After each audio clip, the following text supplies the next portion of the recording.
ፀሐይና ጨረቃ ምድርና ሰማይ ከዘፍጥረት ምዕራፍ 1 ይጀምራል።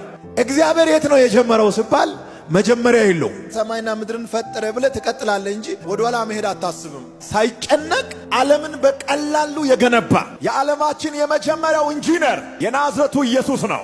እግዚአብሔር ውሃ ላይ ተራመደ ሲባል ትገረማለህ። ከዘፍጥረት በፊት እግዚአብሔር በባዶ ዓለም በሌላው ዓለም ላይ ይራመዳል። እግዚአብሔር ኃያል ብቻ ሳይሆን የኃያላን ሁሉ ኃያል መፍጠሩ አይደለም የሚያስገርመው፣ ሲፈጥር አለመሳሳቱ።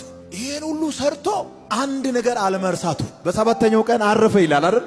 ከረፍት ቦታ ሆኖ የረሳሁት ነገር አለ አለማለቱ።